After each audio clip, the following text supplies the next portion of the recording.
உங்க தலைவர் எப்ப சார் செய்தியாளர்களை சந்திப்பாப்ல? என்ன மாதிரியான ஸ்ட்ராட்டஜி? இப்ப ரொம்ப நாளா அப்படியே போயிட்டு இருக்கு.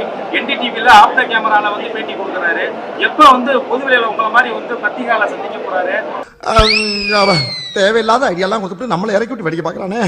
இவங்கிட்ட போய் நான் என்னத்த பேசுவேன்? அதிகாரத்தில் இருக்கிறவங்களை நோக்கி கேள்வி கேட்கணும். நீங்க கேள்வி முதலமைச்சர் அவர்கள் அவர் எப்ப பத்திரிகையாளர் சந்திக்கிறாரோ, ஒரு உண்மையான பத்திரிகையாளர் சந்திப்பு நிகழ்வு நடக்குதோ அதற்கு அடுத்த நாள் சந்திப்பாரு. என்னடா முட்டாத்தனமா பேசிக்கிட்டு இருக்க முட்டா பயல. எத்தனை ஒரு பஞ்சாயத்தடா முடிச்சு வச்சு. ஆமாண்ணே. இங்க பாரு, நமக்காக அம்பட்டு போலும் பிள்ளை குட்டியோட வெயில்ல காத்து கிடக்குறாங்களே. வந்து பத்திரிகையாளர் சந்திக்காத ஒரு குற்றமாக சொல்லப்படுது. இப்ப நீங்க எல்லாம் யாரு? இந்த மாதிரி கேரப்பைய கேள்வி எல்லாம் கேட்டா உன்னை அடிச்ச கொண்டு விடுவேன். அப்ப நான் சந்திக்க கூடாதா? நான் விஜய், இவங்க விஜய், இவர் விஜய், இந்த அம்மா விஜய், இவங்க எல்லாருமே விஜய். இவரு கத்துறாரு, இவர்தான் காசுநாதன். இவரு கத்துறாரு, இவர்தான் காசுநாதன். நானும் கத்துறேன், நான் தான் காசுநாதன். என்ன நக்கலா? அப்ப எங்களை போல எளிய விட்டு பிள்ளைகள், ஏழை விட்டு பிள்ளைகள், சாதாரண ஆட்களும் போய் பேசணும், பத்திரிகையாளர் சந்திக்கணும், மேடைதோறும் பேசணும். இந்த கனிய வாய்ப்பு, அரிய வாய்ப்பு எனக்கு கொடுத்திருக்கிறேன். அதேதான். அந்த வீடியோ ரொம்ப வைரலா போயிட்டு இருக்கு. நீங்க ஸ்டார் மூவிஸ்ல இருந்து வரனால நான் உங்களுக்கு பேட்டி தரேன்.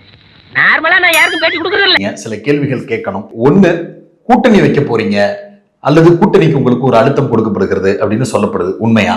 தம்பி ஜான், இந்த கேள்விக்கு பதில் சொல்லுங்க.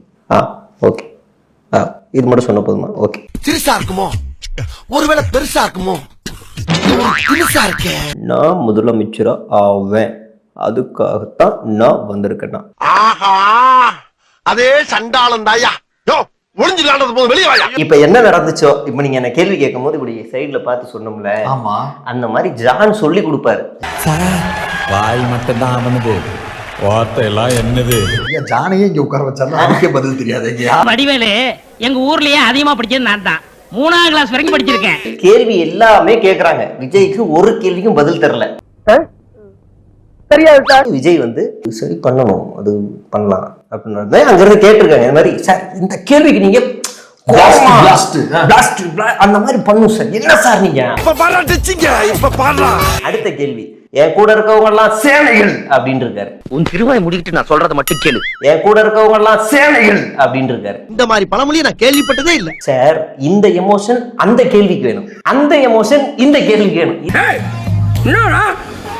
கேட்டா கேக்குறீங்க, சொன்னா சொல்லுவீங்க. ஒரு 5.5 மணி நேரம் ஃபுட்டேஜ் இன்டர்வியூ, வீடியோ ரெக்கார்ட் இருக்கு. நோ கமெண்ட்ஸ், சிம்பிளி வேர். என்ன கேள்வின்றத முதல்ல கொடுங்கன்னு சொல்லி பேப்பரை வாங்கிட்டு போயிட்டாராம், கொஸ்டின் எழுதி. அந்த கொஸ்டின் பேப்பரை வாங்கிட்டு வந்து ஜானோட உட்காந்து ஒரு அறையில விடை எழுதி கொடுத்து, நான் பேசலாம் மாட்டேன், இந்த இருக்க ஆன்சரு, நீங்க கொடுத்த கொஸ்டின் பேப்பர் இது, இதான் ஆன்சர் பேப்பர், இதை வச்சு நீங்களே மெரிஜி பண்ணிக்கங்கன்னு. காலம் வராதப்பா. சரி இருக்கட்டும். எல்லாமே இருக்கு. நீங்க அந்த 5 மணி நேரம் ஃபுட்டேஜ் மட்டும் வாட்ச் வாரியர்ஸ். ஏன்னா 5 மணி நேரம் பேசுறதுக்கு என்ன இருக்கு?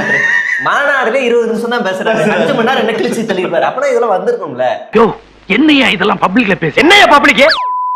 NDTV அந்த செய்தியாளர் வந்து பேட்டி கொடுக்கிறாரு, விஜய் என்னெல்லாம் சொன்னாரு அப்படின்னு சொல்லி பேட்டி எடுத்தவரே பேட்டி கொடுத்திருக்கிறாரு. இந்த மாதிரி ஒரு மானகட்ட கட்சி எங்காவது பார்த்திருக்க முடியும்? அது குறித்து உங்களுடைய பார்வை? அது பேட்டியே கிடையாது.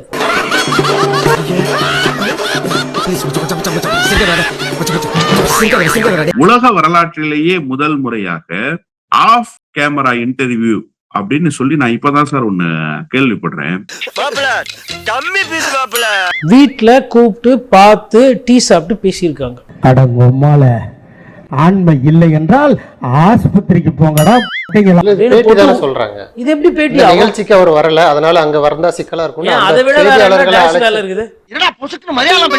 அதாவது என்னன்னா இவருக்கு பயம். நீங்க பயந்து நான் பார்த்ததே இல்லையே. அதெல்லாம் நிறைய பயப்படுவேன். வெளியே தெரியாம சாமத்தியமா என்ன பண்ணாலும் உங்களுக்கு தெரியல. கலந்துக்காம விட்டா 4 பேர் ரொம்ப எதனா மோசமா பேசுவாங்க போலது. அழைப்பு கொடுத்து கூட போல. ஆனா இதுல கலந்துக்காம இருந்தா தப்பா போயிடும்னா சரி, அப்ப அந்த 5 பேர் வண்டி அழகா வீட்டுக்கு கூட்டு வா, காதும் வச்ச மாதிரி நம்ம பேசிட்டு நம்மளை பத்தி போய் வெளியில பெருமை, நீங்களே பெருமையா. அட வெக்கம் கட்டுவீங்களா? இதுக்கு எதுக்குடா வெள்ளையங்கிலி மாலையன்னு நான் கேக்குறேன். நான் அந்த இடத்துல இருந்தேன்னா நான் நேரா போன் பண்ணி சீஃப் எடிட்டருக்கு போன் பண்ணி, இது பேட்டியும் கிடையாது, ஒரு மனங்கடையும் கிடையாது, இது பேட்டியே கிடையாது, சொம்படிக்கு சொல்றாங்க, இது வேணாம். இன்சல்ட், ரொம்ப கேவலப்படுத்துறாங்க. இது எவ்வளவு கேவலம். அவங்க சேனல்ல ரெட் பிக்ஸ்னு ஒன்னு இருக்கு, அதுல கொடுக்காம அங்க போய் கொடுத்திருக்காரு. ஃபீலிங்ஸ் அவ்வளவு கேவலப்படுத்திருக்கீங்க நீங்க. அவ்வளவு ஏன் போறீங்க? ராஜ்மோகன் ரிப்போர்ட் சேனல் தெரியுமா? சீ, எவ்வளவு கேவலப்படுத்துறீங்க. நோ சூடு, நோ சர்னை, நோ ப்ராப்ளம், இட்ஸ் பிராண்ட். எங்க சுப்பிக்கிட்டு இருக்க? கம்பெனியில் இருக்கவங்க எல்லாம் பேச மாட்டாங்க, கூச்ச சுபாவம் இருக்கும்னு சொல்லிட்டு அவங்க சார்பா ஒரு அறிக்கையை எழுதி கையில கொடுத்து இதை நீங்களா போடுங்க அப்படின்வாங்க. அந்த வேலையை பாக்குறீங்க நீங்க. இப்படிதான் டிரைவர் துப்புனா அவன் துப்புனா அவன்கிட்ட கடன் சொன்னா அப்புறம் ஏன் வெளியில வர மாட்டேன்றீங்கன்னு கேட்டவனா பாத்தீங்களா கரூர் சம்பவத்தை, அதனால தான் நான் வெளியில வரல. சரி பாண்டிச்சேரியில 10 லட்சம் பேரா கூட்டினாங்க. இப்படி குண்டக்க மண்டக்க பேசினா ஒரு மனுஷன் என்னதான் பண்ண முடியும்பா? கடைசியில கூட்டம் இல்லாம ஐயா புஷியானது QR கோடு எல்லாம் பரவாயில்ல உள்ள விடுங்கன்னப்ப தானே அந்த ஈஷா சிங் அதிகாரி உங்களை திட்டினது வைரல் ஆச்சு. அத வேற ஞாபகப்படுத்திட்டீங்க. நெஞ்சமெல்லாம் பொண்ணு அறக்கு தம்பி, மறக்க முடியல. PR வேலையை பார்த்துட்டு இன்டர்வியூன்றீங்க. சிரிக்கிறானி வெக்கமா இல்ல? பூரா அரசியல்வாதியும் வந்திருக்கிறான். பிஜேபி வந்துக்குது, திமுக வந்துக்குது, அண்ணா திமுக வந்திருக்குது. அழைப்பு யாருக்கெல்லாம் கொடுத்தாங்களோ எல்லாரும் வந்திருக்காங்க. இவர் எல்லாமே வீட்டுல உட்காந்து பண்ணுவார். இவரு நான் வெரி பிஸி கேட்டா கூட்டம் வருதுன்னு. அங்க 5 ஸ்டார் ஹோட்டல்ல எப்படிங்க கூட்டம் வரும்? இதுல தப்பா என்னமா அசிங்கமா இங்கிலீஷ் வேற. இவர் நல்ல வாய்ப்பு. உண்மையிலே இவர் அரசியல்வாதினா போய் அரசியல் அங்க பேசியிருக்கணும். நானும் எவ்வளோ பேர் டிராவல் பண்ணிட்டேன்டா, ஆனா உன்ன மாதிரி கேவலமா நான் ஒருத்தனை பார்த்ததே இல்லடா. 4 பேரை வீட்டுக்கு கூப்பிட்டு மேரி பிஸ்கெட்டும் பாலம் குடுத்துட்டு டீயும் குடுத்துட்டு என்னை பத்தி நீங்களே நல்லா போடுங்க, நான் நல்லா பேசணும் சொல்லுங்க. கரூர் விஷயத்துல நான் சாக்காயிட்டேன், அப்படியே மன இதுல இருக்கிறேன் நானு, இதெல்லாம் நீங்களே போடுங்க. நிறைய தொந்தரவுகள், நிறைய என்ன தொந்தரவு கொடுத்தாங்க? இல்ல கைது பண்ணாங்களா? சொல்றேன் சார், அது வந்து ஒரு பன்னாட கொடுத்த ஐடியாவில போட்ட ஒரு சின்ன கெட்டப்பு. பிஜேபி பத்தி பேசவே மாட்டேன்றீங்கன்னு பேசிக்கிறாங்க. பிளாக் டிக்கெட்ல டிக்கெட் விற்கிறீங்கன்னு எதிர்கட்சி தலைவர் பேசுறாரு. பயந்து ஓடிட்டீங்கன்னு திமுக உங்களை குற்றம் சாட்டுறாங்க. எல்லாவற்றையும் நீங்க ஸ்கிரிப்டா தானே பேசுறீங்க. உங்களுடைய குரல் என்ன sir? How do I tell you? சரி இதெல்லாம் வேணாப்பா, அவருக்கு வலிக்கும், உங்களுக்கு பேட்டி கொடுக்க மாட்டாரு. எப்போ பிரச்சாரத்துக்கு வருவீங்க? எந்த தொகுதியில் நிக்க போறீங்க? இதெல்லாம் தானே கேள்வி. பதில் தெரியாதவங்க கேள்வி கேட்டா கூட தேடி பூச்சி ஏதாவது தப்பாவது பதில் சொல்லுவான். எனக்கு கேள்வியே தெரியாதே, நான் யாரு? வெறும் டுபாக்கூர். சரி டைரக்டா சொல்ல வேணாம், சூசகமா கேட்டு வாங்கிட்டு சொல்லிருக்கல. அப்படி சொல்லியிருந்தா கூட சரிப்பா, கசியப்பட்ட செய்தி நான் எடுத்துட்டு போவேன். இதை பேட்டின்னு நேத்துல இருந்து பெருமையா பேசிட்டு இருக்காங்க. அவங்கள விழுக்கணும். கீழே எல்லாம் வந்து எல்லாரும் வந்து உங்க டிஆர்பி பயங்கரமா போகும், உங்க டிஆர்பி பயங்கரமா போகும். டிஆர்பி போறதுக்கும் அரசியலுக்கும் சம்பந்தம் இருக்குதா? சம்பந்தப்படுத்திக்கிட்டேன். சினிமாவாக்கிட்டீங்களா இதையும்? உன்னையும் விட்டு வைக்கல அந்த குரங்கு. இப்ப எல்லாரும் சொன்னாங்கல்ல விஜய்க்கு ஒரு மனநலம் பாதிக்கப்பட்டிருக்கு. ஆயிட்டானா? ஒரு மெத்தட் ஆக்டர் சார், பாத்திரமாவே மாறிடுவார் சார். மனநலம் பாதிக்கப்பட்டவரால் மட்டும்தான் 60 நாட்கள் ஒரு பூட்டிய அறைக்குள்ளேயே உட்கார்ந்து இருக்க முடியும்னு சொன்னாங்கல்ல, அது உண்மைதானோ என்கிற சந்தேகம் இருந்திருக்கு. ஆஹா சந்தேகப்பட ஆரம்பிச்சிட்டாங்க. சந்தேகப்பட ஆரம்பிச்சிட்டாங்களே. தூய்மை பணியாளர் போனா வீட்டுல கூப்பிட்டு பாப்ப, யாருன்னா இறந்துட்டாங்க கட்சிக்காரங்கன்னா வீட்டுல கூப்பிட்டு பாப்பீங்க, பத்திரிகையாளர் சந்திப்புனா வீட்டுல கூப்பிட்டு கேமரா இல்லாம பாப்பீங்க, எழுதக்கூடாது, எல்லாமே வீட்டுல தான். என்ன பண்றது, நம்ம அப்படித்தானே பண்ணி ஆகணும், பிஸியா இருக்கோம்ல. இப்ப நாளைக்கு தலைமைச் செயலகம் இல்ல எம்எல்ஏ ஆபீஸ்னு ஒண்ணு வந்தா அதுவும் வீட்லயா? ஆமா, அதுக்கு என்ன? சட்டமன்ற ஆபீஸ்லாம் போக மாட்டீங்க. எல்லாம் இந்தியாவின் எதிர்கால தூண்கள். உன்னால் 41 பேர் பலியாகி இருக்கிறார்கள். உனக்கு உண்மையிலேயே வருத்தம் இருக்குன்னே வச்சுக்கிறேன் சார். நானு அந்த வருத்தத்தை கூட நீங்க வெளிப்படுத்தலையே சார். அப்ப கூட சிஎம் சார் என்கிட்ட நேரடியா போதுங்க, அப்பவும் வசனம் தானே. அப்ப வாழ்க்கையே வசனம் தானா? ஒரு இயல்பு நிலைன்றதே கிடையாதா? வாய பாரு, மாடு மாதிரி மின்னுக்கிறியடா. உரைக்குதா இல்லையாடா நான் சொல்றது? இதான் உரைக்குதா இல்லையா உனக்கு?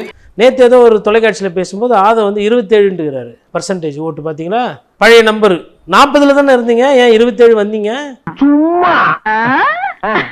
நீங்கள் என்னடனா 20, 24, 27, 34, 40ன்னுவீங்க. 41, 21, 38.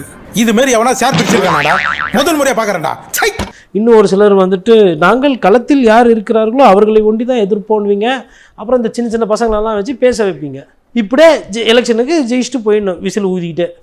தெரியும் எலெக்ஷன்னா என்னன்னு இன்னும் 2 மாதம் இருக்குது இல்லையா? 2 மாதம் முடிஞ்சவொன்னே தெரியும். கத்துக்குட்டி நீ ஒரு நாள் கத்துக்கிட்டு வருவடா. விஜய்க்கு சொந்த அறிவு கிடையாது, விஜய்க்கு சொந்த சிந்தனை கிடையாது, விஜய் இடத்துல சுகதுக்கங்கள் கூட சொந்தமாக கிடையாது என்பதை இந்த NDTV-யினுடைய பத்திரிகையாளர் வந்து நாட்டு மக்களுக்கு பந்தி வைத்திருக்கிறார் தான் நான் பாக்குறேன்.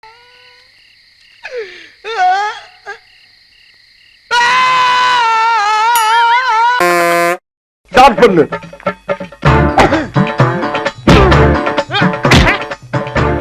இங்கிட்டு வா. அப்படியா?